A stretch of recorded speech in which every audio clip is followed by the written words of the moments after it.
Good afternoon and welcome to Have a Chat. I'm your host for today's show, and I am joined, well, first of all, I'm Judy Loger, for anyone that hasn't seen my show, with Veronique and Audrey, who could not be with us again. She's still busy, but I am joined by my beautiful Veronique. You're looking radiant today, Veronique, even though it's another warm one. How are you? It is a warm one. It is a warm one. And yes, thank you, Judy. And you're looking very, very lovely yourself, as always. Well, a little bit tired, but I walked 6.8 kilometers today, so I'm doing good. Yeah, that is great. Now, I'm interested to see what you have picked out for this week's quote, as our viewers always look forward to the quote of the week. Yeah, and this one I really wanted to take a look at something that spoke a little bit to the sadness that we've seen over the last little while.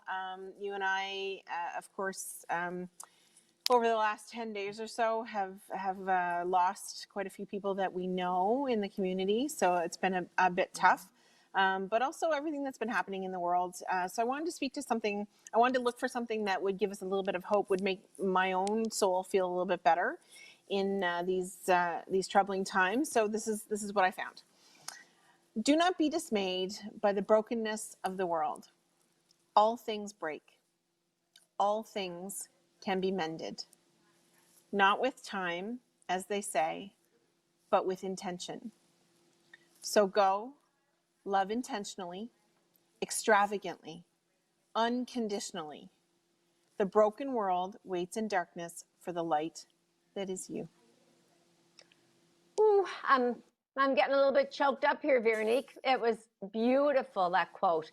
And it really reached my heart as well, because as you said, it's just been such a rough time. And again, we've been going through so many losses. Personally, I think I have lost in the last 2 weeks either a good friend's family member or a neighbor's family member. It's just been one after the other of people that meant something to me in my life. So I mean, how much more can a person take? And so we have to turn to what you said and love for the moment, and love people just because it might be the last time you ever see them. We just don't know. And also realize that grieving is something that we all have to go through, whether it's today, next week, years to come. And I found this book one time that was on grieving, and I picked it up, not because I was grieving at that point, but I thought I'm going to, at some point in my life, need that book or to share that book with someone going through it. So it's a little treasure that I put aside for whatever and whenever a time I need it. And yeah, so I try it like you do to look at the bright side of these tragic times and losses. And today I was listening to a funny, I was in my car and US Laugh Channel was on, the comedy channel. And I was laughing so hard that people were looking at me at the lights like I had lost my crackers. So I was laughing out loud alone in the car, but it did me good. It did me really good to have that. Yeah. Yes. So thank you for that beautiful quote, Veronique. Thank you, Judy. And it's, these times are tough right now anyway.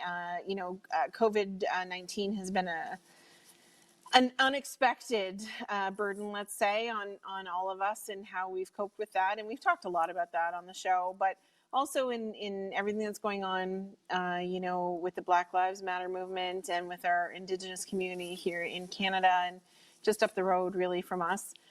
It's been a heavy time. And I find that, grief is something that we tend to try to get through as quickly as possible, or not discuss a whole lot because we just want to move on, or we don't want to deal with those feelings because it's hard to deal with sad. But a dear friend of the family years ago lost their child. And I remember them telling me that people didn't seem to talk about their child after that because they were afraid of making them sad, as if they had forgotten that their child had died, and so it was like they were losing them all over again because people weren't remembering them or talking about them. And so, that's always stuck with me. And it's something that, I try and process that grief no matter what it is, and try and process those feelings, because you can't get through them if you don't deal with them. So, but you're right. We have to find ways to find the positive. And I love the fact that this quote talked about, loving intentionally and loving extravagantly and loving unconditionally, and changing the world with intention rather than just with time. That's right. And just for those, from a personal perspective, sometimes, when someone loses someone that meant the world to them, as a friend, we don't know how to cope with, like, meeting them or talking to them for the first time when they've gone through that. But you know what? They're going to say it's not the right time, Judy, for you to come to me because I'm not ready to talk about so and so. But other times, like this morning, my friend lost her son last night and she's devastated. And so I phoned her and because I really was concerned, and we broke down and we talked about it, and she was so grateful for that conversation, just to know that someone was in her corner thinking about her and there if she should need someone, and that someone happened to be me along with many other people. So they can either turn us away and say come back again when I'm ready, or grasp on to the conversation that you're having to give them a little bit of a lift. So we'll say no more on that topic. But yes, to all those sustaining losses, the sun does come out tomorrow. Really good news about the Atlantic bubble. I'm thrilled. I'm a little bit hesitant that it may not go as planned, but all we can do is take a chance that it will, with social distancing being put in place. But the good news is that by July 3rd, we're going to be able to move around the Atlantic provinces. Yeah, it's pretty exciting. They did announce that, and the Atlantic bubble. And it's funny how we've gone from, regular world, I guess, to talking about family bubbles and two family bubbles, and now an Atlantic bubble. It's that's become a catchphrase in such a short period of time, but it does mean that we can travel around throughout the Atlantic provinces, which is exciting. I know a lot of people tend to take their summer trips to PEI for sure, but it'll give us an opportunity to still kind of have that staycation kind of feel, staying in the Maritime, staying in the Atlantic provinces, while still getting out of our regular routine of being around the house and in our own community. So I'm pretty excited. We've got a small trip planned to St. Andrews in the end of July. But I do plan on doing quite a few things around the river as well, around the Miramichi region, because there is so much to do here that we forget, because we live here, that we can get out and explore and really have a whole lot of fun in our region itself. But looking forward to making a few plans this summer. Me too. And finally getting to see my son. My oldest son's in Halifax and his girlfriend is from Prince Edward Island. So she's hoping to get home to PEI, and hopefully we'll get to Halifax, or they'll get here via PEI on their way. So anyway, yeah, looking forward to that, and just opening up, like you said, our little province and mingling with those close by. And there's been no new COVID cases recently either. So that's really good news. Happy about that. I think people, because we're talking about staycations and various other little gatherings that we're looking forward to this summer, I thought it'd be a nice idea on the show today to come up with a little bit of a recipe. I have a beverage that I could share with you, but I'd like you to go ahead and share what you have for a special treat. Yeah, listen, there's going to be no shortage of sitting out on the deck this summer, and whether it be socially distant with a few close friends, or just, you're sitting home on a Friday night yourself and you want to have a great snack. I found this fantastic lobster dip. Now you can make it with other seafood if you'd like, or other ingredients, but it's absolutely outstanding and delicious. And I promise you that you will not regret it. So I'm going to hold up my little piece of paper because, of course, I'm not a great cook, and I can't remember the ingredients, but I will tell you. So, and now it is not a calorie-reduced version, although you could make, in some cases, some better choices, but I'm going to tell you I'm going to make it exactly as it is because it tastes fantastic. So you need a block of cream cheese, 1 tablespoon of ketchup. Now, all of these ingredients sound like they wouldn't work together, but they're fantastic. So 1 block of cream cheese, 1 tablespoon of ketchup, half a cup of mayo, 1 tablespoon of lemon juice, 2 tablespoons of seafood sauce, 2 tablespoons of finely chopped onions. This one I'm going to have a hard time pronouncing because that is always the problem. So 3 or 4 drops of Worcestershire sauce. Yeah.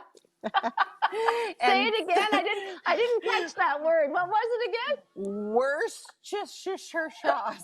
again?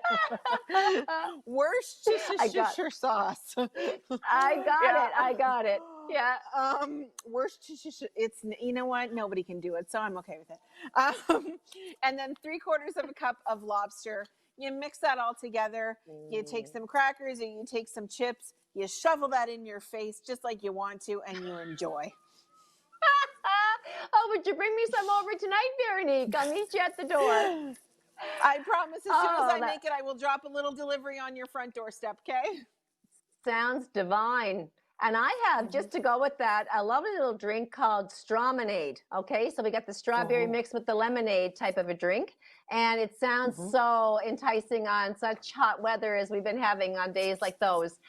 Basically, then, it is tart but sweet as well. There's that nice little mixture.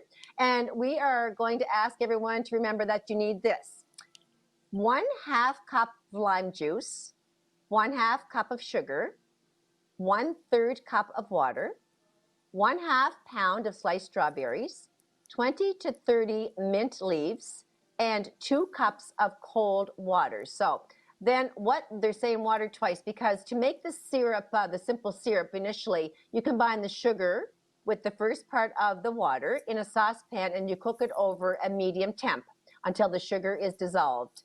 And then the rest of it, the lime juice, the strawberries, the extra 2 cups of water, and the mint leaves, you just throw all in together. You put it in your fridge for maybe 2 to 3 hours, and voila. It's beautiful, and it's cold, and it's non-alcoholic, so it's family friendly. Love it. I love that. I love the sound of it. It sounds delicious. And you can also add gin to make it adult friendly. Yes, of course you could.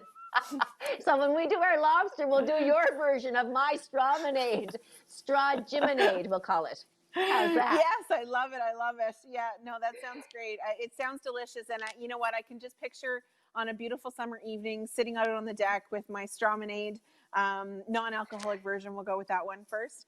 Yeah. Enjoying a little bit of dip and watching the river go by. That sounds divine to me.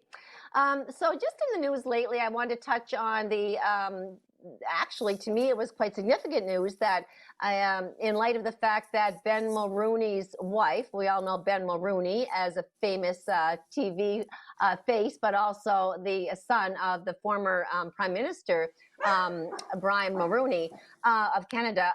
He's been doing E-Talk for eons now. I've watched him time and time again. I've watched his morning show. But just lately, his wife was removed from CTV because of her clash, her back and forth negative dialogue with the Instagram. She's an Instagram sensation. She does lifestyle. She's a pro blogger, Sasha Exeter, and they've had words and they've had some very heavy duty things going on, which actually resulted in Jessica Mulrooney being fired from her job, which is I Do Redo, very popular on CTV, and so that's a big thing. And so therefore, then Ben came down from his position with E-Talk, stating that it was time for other races, Asian and people of color and Indigenous and all types of various personalities and backgrounds to take the microphone over. So that's what he said in defense of stepping away from his position. But it's nasty. It's just nasty that this is still happening, and it's resulting in. It made her look really, really bad. What did you see the news about that? Yeah, absolutely. And part of that message that was shared was that she had that discussion and a disagreement with the Instagram influencer, and then threatened her livelihood by saying that she would make sure that she didn't get any work or wasn't used or was blacklisted. So it was interesting that how that all happened. And I did see an interview with Ms. Exeter, and she did say, I don't think that Jessica Mulrooney is racist. However, she said, I do think that she doesn't realize what her privilege has allowed her, and that she used that privilege in such a way that was outrageously inappropriate and wrong. And so there hasn't been a whole lot of comments, from the Mulrooney family. And I found it interesting, though, that Ben Mulrooney then came out to say that it wasn't his place to speak for his wife, that they had a lot of work to do and to get better and to make better choices and to make to be better humans, as we all should strive to be. And that he felt it was time after, and I think he was with ETalk for as long as it's been on the air. He felt that it was time to see a more diverse cast on the show. And I thought, good for him, because he said that his privilege has benefited him in the past in a couple of ways. I'm sure that, he was given a lot of opportunities because he was the son of the Prime Minister. There's no question that he's worked hard, since those opportunities have come to him. But, we all have different opportunities in our lives for different reasons. And I found it really interesting, actually, that he chose to step away from ETalk. And that he also said that he felt that it wasn't his place to talk for his wife, and that she was going to have to do that for herself. So, big change on the Canadian landscape, and we can all learn from it. Yeah, I'm just disappointed to see him go. I didn't ever watch the show she was on anyway, but I really did think, I will say, he did a phenomenal job, in my opinion, as a host. And he will continue to do morning shows, and he'll be on the red carpet events, and he will stay behind the scenes, I'm sure, for some productions. There's not going to be a loss of jobs, I don't think, for Ben Mulrooney down the road. But you know what, no. Veronique, if you say the wrong thing, it's out of your mouth. Sometimes it's too late. It can ruin so much. You really have to speak with intent and try to think before you speak of what the outcome might be and how it can affect other people so terribly that they're that offended, which they have every right to be. And even Meghan Markle is really, really close friends with Jessica Mulrooney, and she has kind of put that friendship away because she's biracial. I mean, she's totally offended by these things that came out too. It's a very touchy time in life, and I'm very conscious about what I say now. I'm afraid of saying the wrong thing to the wrong people, using the wrong dialogue. Not that I would ever intentionally ever try to hurt anybody, but you just have to think before you speak, and I guess that's the lesson of the day. Wouldn't you agree? Yeah, absolutely. And I think part of that comes from, we all need to get better at it, but I think part of that comes from that for so long it ran unchecked, in society in general, that people would say, oh, it was just a joke, or, oh, you took it the wrong way, or stop being so sensitive, or whatever it may be. And I think, for so long it ran unchecked. And of course, we've seen we've seen awful things happen, across the world when it comes to racism and all of that kind of stuff. So I think, finally we've hit a point where we need to change. We need to speak with intention, and we need to realize that how things land may not be how we intended them, but it's entirely your right. If I say something to you and you are offended, that's your right, and I need to learn from that. Yeah. So like I said, I've been very much more aware, as you said, now that there's so much out there that people are so offended by. I've been really afraid to use the wrong word for a lot of different things I'm trying to describe. For someone might say, oh my gosh, Judy, that's a racist remark. But anyway, I'm just tired of it all, that we can't go back to the days where there was some innocence there. And just because someone said you look attractive, it was a compliment then. Now, if someone says you look attractive and they have that little bit of a, oh, you look attractive, oh my goodness, people are slapping people upside down because it's a sexual thing when it's just someone trying to say you're looking nice. But anyway, we're going to have to wrap up the show again, Veronique, and I just want to say that I do appreciate all of our viewers watching us every weekend. And Veronique and I welcome any opportunity people have. People feel free to Facebook us and say that you would like to see certain guests on, that you've enjoyed maybe certain episodes you'd like to hear more about. And we are going to have to go right now, but we are looking forward to our guests coming up. So stay tuned for our special Michelle Tobin Forgrave.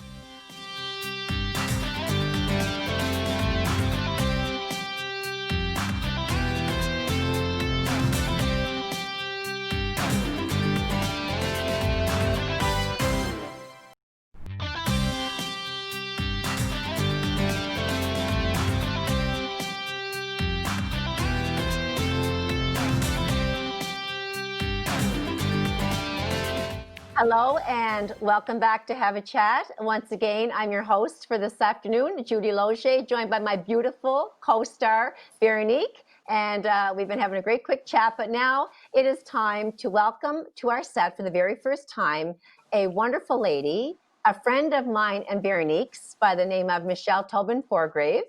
She's my neighbor, and as I said, a great friend to both of us. But unfortunately, she's here to talk about a very serious issue. And just before she does, I just want everyone to know that is watching the show that it is Brain Injury Awareness Month. And our guest, Michelle Tobin Forgrave, knows only too well about what that involves. So, welcome to our show, Michelle. Hi, thank you very much. Yes, and thank you for being our guest. And for those who don't know you as well as Veronique and I do, could you tell our viewers, please, about yourself? Sure. Actually, right about this time 20 years ago, it's when I moved to the Miramichi. So this is my 20-year anniversary of living in Miramichi. And I absolutely love it, and I wouldn't want to be anywhere else. So I married a boy from Chatham, Kevin Forgrave. In a couple of weeks, it'll be our 21st wedding anniversary. We have two young girls, or actually, they're not so young anymore. We have Sophie, who's 17, and Sarah, who's almost 15. Um, I am an educator with Anglophone North School District. We have three dogs at home, two yellow labs and a chihuahua, and they keep us very busy. And yeah, so that's a little bit about myself. Well, that's an interesting bit about yourself. And like I said, we love and know you so well. And but we're going to have to get into the whole reason why you're on our show today. And I'm going to turn that over to Veronique to ask you, first of all, the question that she wishes to. Michelle, we're so glad to have you. And of course, Miramichi's gained 20 years ago. I know I'm pretty lucky to have you in my life. So, and I can't believe that your girls are full-fledged teenagers at this point. Yeah, me too. Yeah, so let's talk about brain injury. And so it is Brain Injury Awareness Month. And tell us a little bit about your history with concussion and how you came to be where you are right at this point. Okay. Unfortunately, my first diagnosed concussion was 9 years ago. And part of the funniness of all of this, and my friends can attest to this, is I'm a very clumsy, klutzy person, and bad things happen to me, but in funny ways.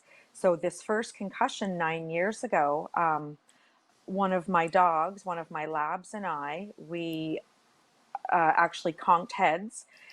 He was jumping up as I was bending down, and his head hit me in the back of my head here. And not only did I have a concussion and was basically on bed rest for 3 weeks and off of work, the impact was so severe that it severed my tooth, and I have a dental implant. So that was my first experience, and it was the same time that Sidney Crosby was going through his brain injury when he had an accident on the ice, and he was off from hockey and he was recuperating. And I remember being in bed and I couldn't watch TV, but I could listen. And I remember thinking, yeah, that's me too. That's me too. I'm bedridden right now and I'm trying to recover.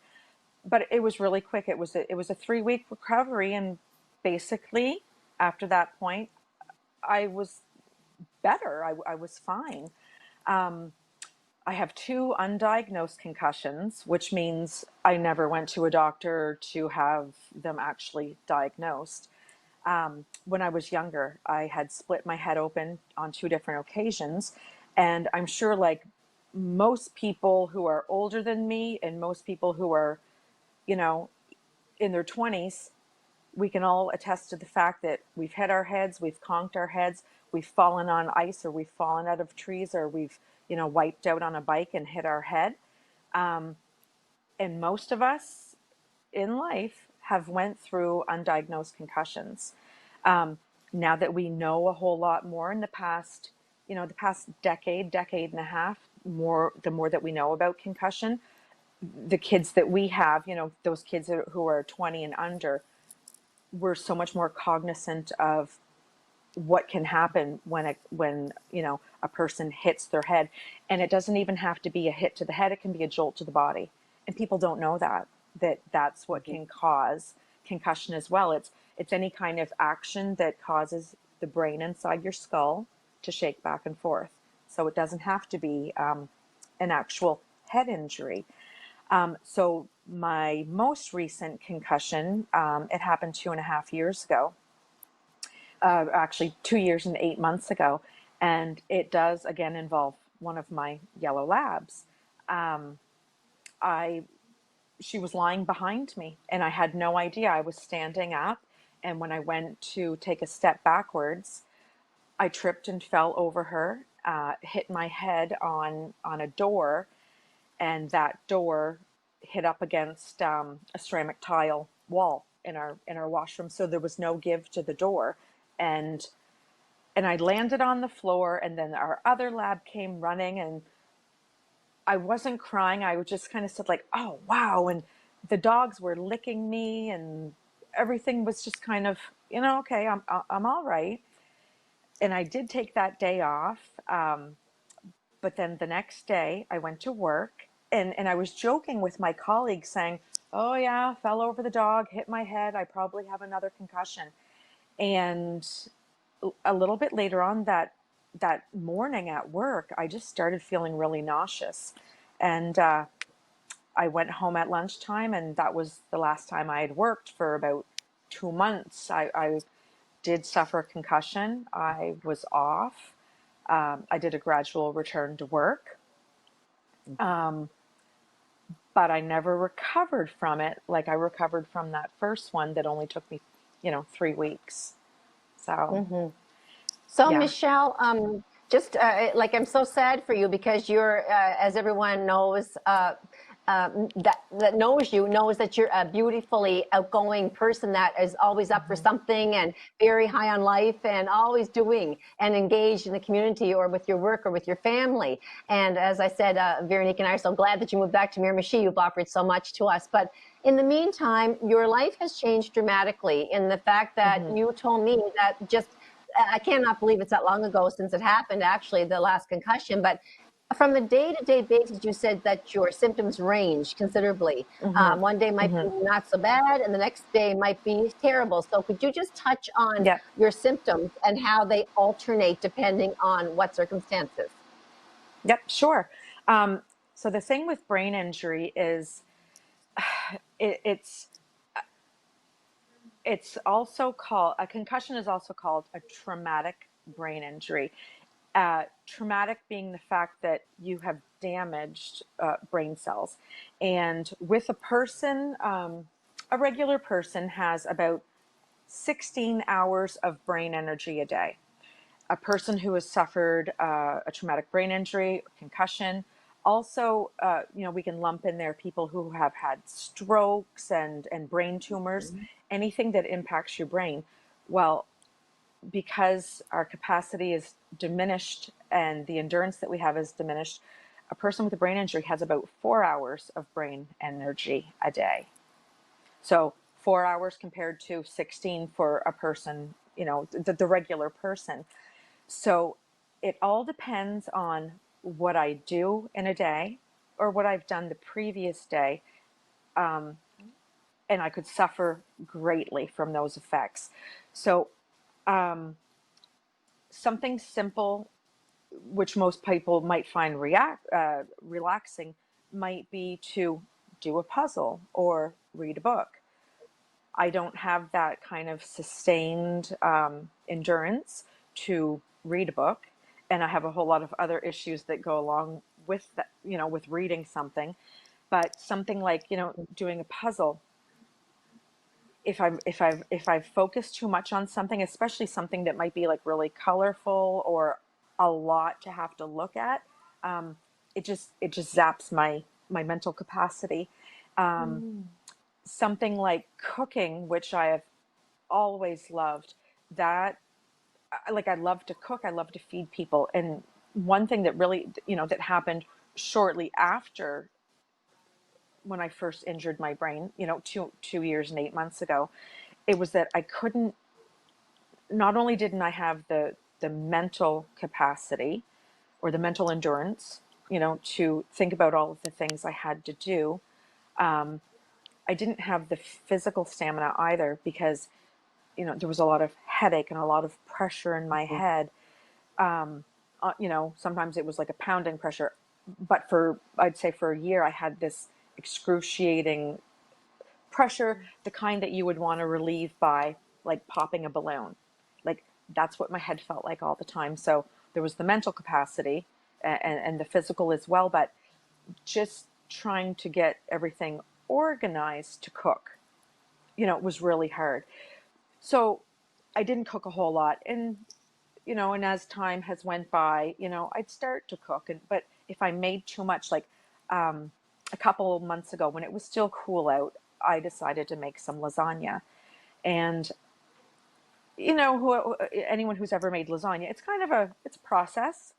Yeah. And, you know, I made my own sauce and everything like that. And what happened at the end of it was I was a mess and I just couldn't. My husband got home from work, thank God, and I was like, you have to deal with this. They have to come out whenever, because I was done. There was no way I could even think one more bit.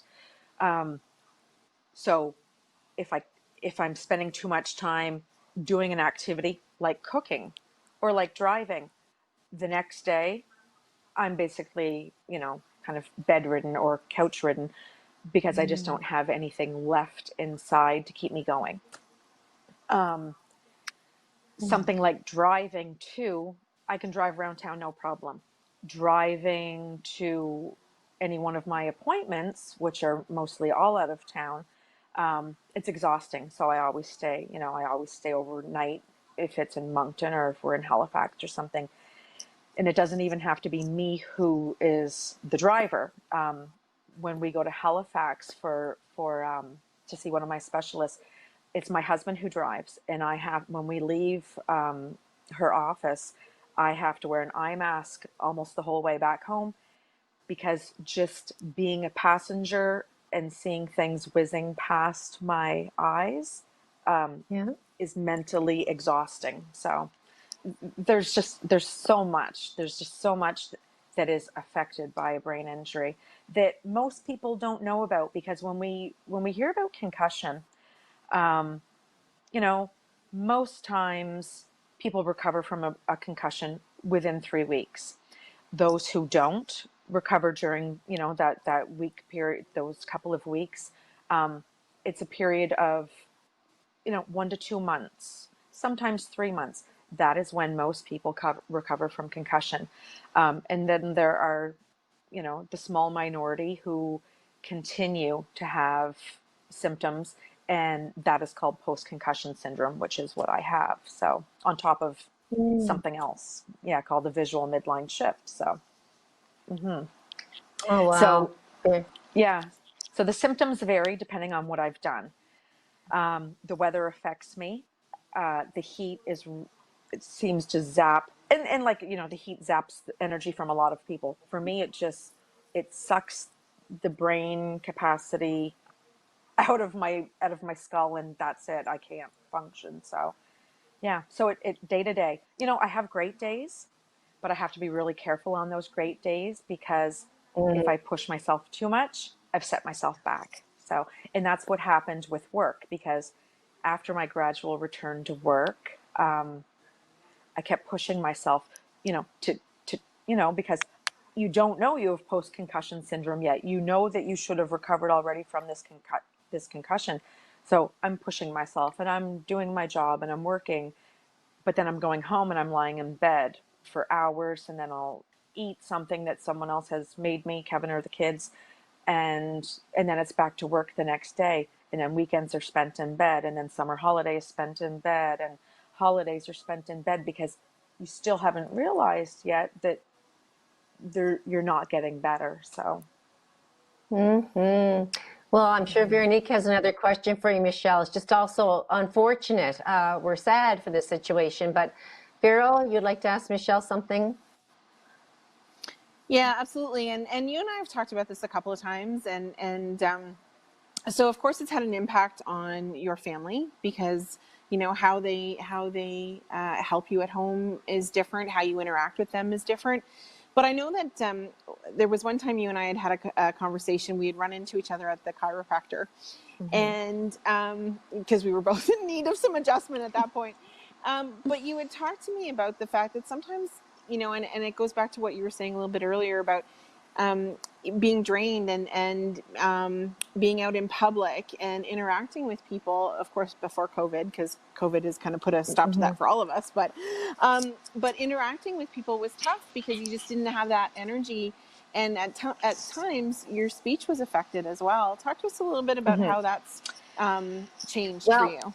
just one moment, Michelle, because I think you're going to have to answer that really interesting question from Veronique when we come back from break, because that was a very great question that people are going to want to listen to.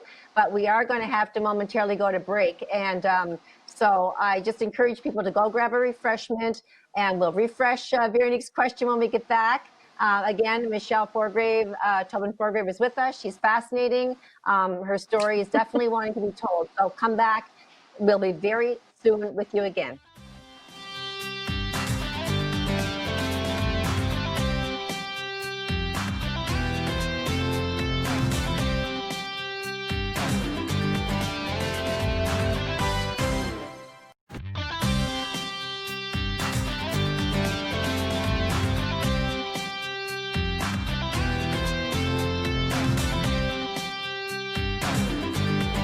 So we are back with you for another segment of Have a Chat.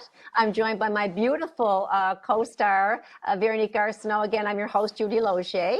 And we are, of course, back with Michelle Tobin Forgrave, who is here to talk about brain injury. She has sustained a concussion, more than one actually, but the last one left her reeling with the effects from it. And we just went to break, but Veronique had a really good question that we wanted her to answer before we left. So back to you, Vero, to redo that question. Yeah, absolutely. And it was just, pertaining to your interactions with people in public and how that could be draining. And I know that it did affect your speech at times. And talk to us a little bit about how that's been for you and how you managed to get through it. Um, so I'd say it was a couple of weeks after I first hit my head there, over 2 years ago, um, that I was talking to my husband and kids, and all of a sudden everything was just, it just came out all slurred. And I looked at them and I said, what did I say? And was it backwards? And they said, yes, it was. And that was kind of the beginning of my speech issues.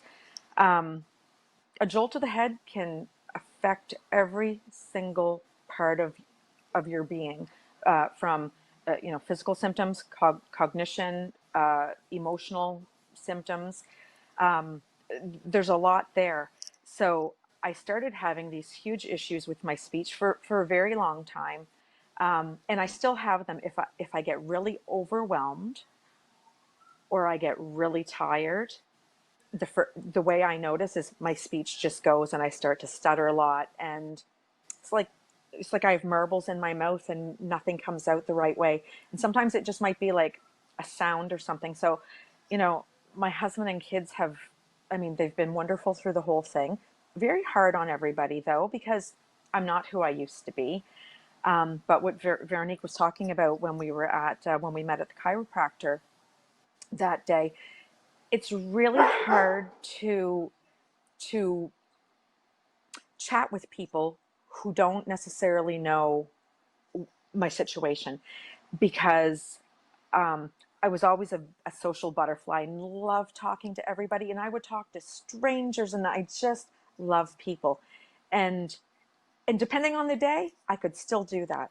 But there are also other times where, depending on how I feel, if I'm feeling a little bit fatigued, there's no way I could talk to somebody. So I might be at the grocery store and turn to go down an aisle, and if I see somebody I know and I'm not having a great day, I will just turn as quick as I can and go the other way, because I just mentally can't can't convince myself that I can do it because it's exhausting. The other part of that would be, what if they're talking to me? And this happens all the time. Somebody might be talking to me and I have no idea what they mean, or no idea even what they're saying. Like I just can't make sense of what they're saying. And so that's really, really hard. So being out in public, like I love it when one of my kids or my husband goes out with me, because I'm not nervous. I'm not nervous that I might have that kind of situation. But when I go out on my own, it's hard. I wear a medic alert bracelet, and it has traumatic brain injury on the back of it, because I'm always scared. What happens if someone thinks I'm drunk? Because I don't walk straight. I don't walk straight and I can slur my words. So what happens? What happens if someone says, "What is wrong with you?" I also have a pin that I wear on some of my jackets, and it says brain injury. I've suffered a traumatic brain injury, just so I could point to it if I had to, if I couldn't talk. So everything with COVID, it's really funny because I have been, I finally went off work this past November, so November 2019, after having, struggling with work and having to take time off and weeks off and days off. I did stop working in last November, and am just waiting to hear about long-term disability. So hopefully I can get healed and return to work one day. But when COVID happened, um, to me, it was no big deal, because I had been, self-isolating since I went off work, unless I had to go to an appointment, or unless I felt okay enough to go down to the grocery store, or over to the drugstore. I basically was self-isolating. So there was nothing changed in my life. My husband was still working, the kids were home from school. So that was a little bit different, different in a good way, but also different in a hard way, because, for months I was used to being by myself and could get the rest I needed and do my physio exercises. And then all of a sudden I have these kids who are encroaching on my space, which is really weird, because like I said, I've always been a very social person and never liked to be home by myself. And all of a sudden I was wanting to be home by myself, because having a conversation, with myself and, Kevin and the girls, sometimes is just too taxing and too overwhelming and too confusing and too exhausting. So, yeah. So Okay. it's been a huge adjustment. It certainly has, Michelle. And unfortunately, there are people that are walking this journey with you, going through a similar situation. So, on a positive note, because we've got to draw on the positives of a very negative Yeah. situation, can you give us some hope and some perhaps some idea as to what people can do and what therapy is available, what doctors you can see for this type of injury? Can you just give us some examples of how you've been helped along with this post-concussion? Sure. And first of all, I owe everything to my family doctor, Dr. Paula Keating, because she never dismissed me. Lots of times we think, it's that couple of week recovery period, you'll be fine, but it's not the case. And I urge everybody who's had, themselves, that they've struck their head or had a jolt to their body, or, a family member of theirs or a child, you have to really watch for signs and symptoms. And when you start noticing those signs and symptoms, and that things just aren't right with yourself, you just don't feel right, you just have to keep going back to your doctor. And, Dr. Keating was so vigilant with every time I went back, she'd ask me more questions. And eventually she sent me to a concussion specialist. And that concussion specialist is in Moncton. She works out of the University of Moncton. And her name's Dr. Stephanie Melanson. So she's a doctor who deals with concussion. And who knew that this doctor existed? You just don't know these things. I had a great physiotherapist in Miramichi, but it wasn't until I was diagnosed with something called the visual midline shift that I had to find a different physiotherapist, and she deals with visual issues and the brain. Um, so physiotherapy is important. Family Mhm. doctors are important. A concussion specialist. I also have a wonderful occupational therapist. She's in Moncton because she deals with concussion in the brain, because not everybody does. Um, I also have another specialist. She's my neuro optometrist, and she's in Halifax. So, with a lot of different therapies, um, things can get better. Now, I'm still not better, and there's no prognosis as to if I will get any better than I am. It'll take work. It'll take lots of rest. It'll take a lot of work on my part to really find out how much I can do in an hour before I need to rest, or how much I can do in an afternoon before I need to stop, and then that's it until the next day. Because I'm a go-getter person, and when you're feeling like you're getting someplace and you're doing something and you want to keep going, but then it just sets you back.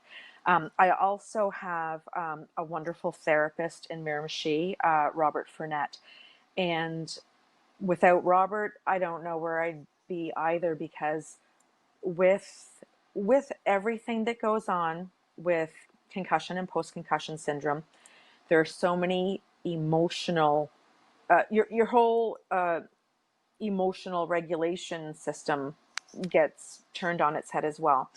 So I was a person who was never anxious ever in my life, except for maybe at a scary movie. But I didn't have anxiety. Nothing made me nervous or anxious.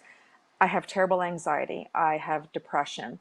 So Robert has helped me a whole lot with that.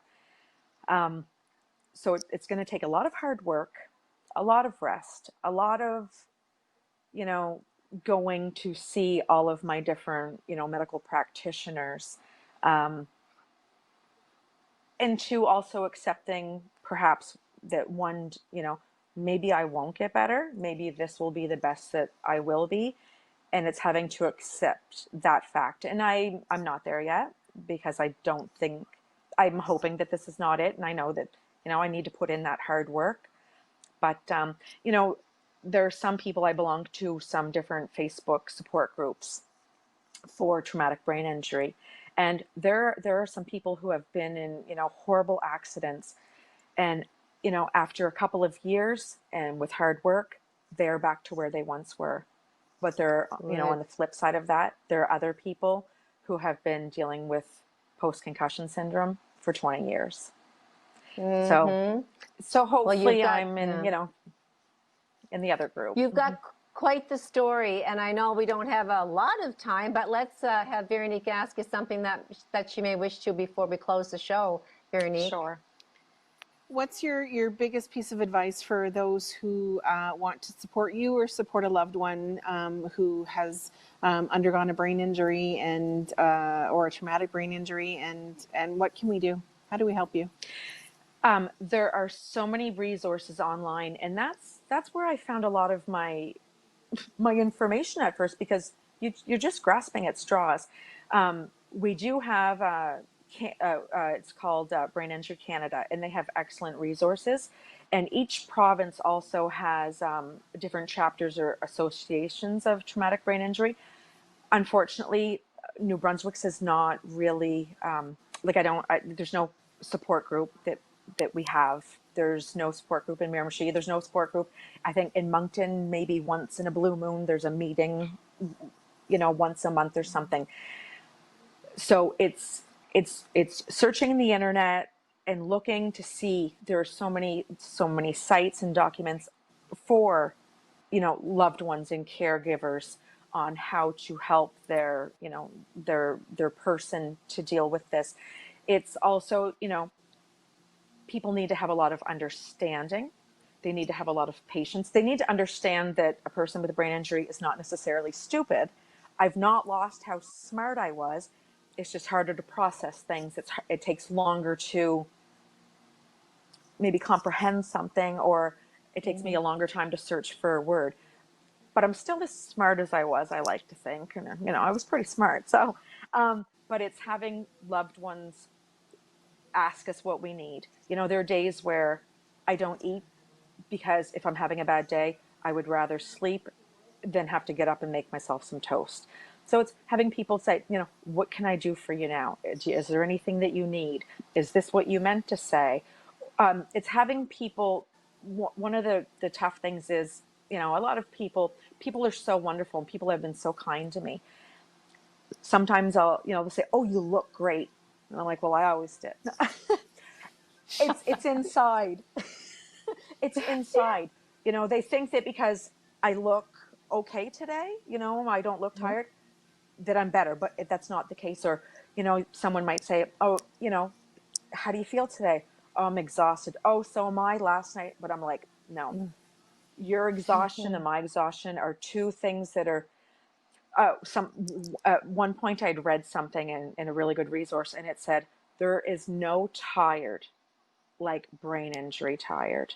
It's something that people have never experienced until they're in it. You think you're tired when you have a 2-year-old running around and a newborn and everything is crazy and you're so exhausted. I've been there. There's no tired like brain injury tired.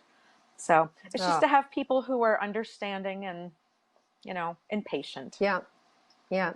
And I know we only have a couple of minutes left, Michelle, but I just wanted to say that you do have the support of us around you in our community that love you and know you. And I just wondered on a final note, we're going to try to push for some kind of a support group locally. I think that's a great idea, but are you mad or give any bad feelings towards your dogs where they've been the cause of your concussions both times? Are you harboring any anger towards those pets that caused you to trip? That is such a funny question, Judy, because we have had so many people who have said, and you still own those dogs? Of course. It was an accident. I tripped over my dog. Me and my other dog and I conked heads. No ill will on their part. It wasn't intentional. So, and you No. know what? Being home and having those dogs, around to cuddle with me, I'm just really careful now, really careful.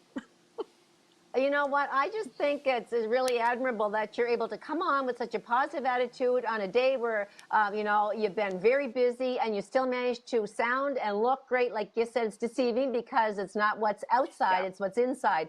But, Michelle, I do believe that with your faith, and Veronique and I share the same faith as you that you're going to be on the more positive end of things come time. So Always. you just hang in there because you've got lots of us rooting for you. You're doing a great job pushing through this. And Veronique and I and all the viewers, of course, want to wish you well on your journey. And we're here to support you. And so thank you so much for being a guest on our show today. We love you and encourage you. And just whenever you need us, give us a call and have a chat. And I'm Thank sure you. you'll have some Thanks people so reach much, out. girls.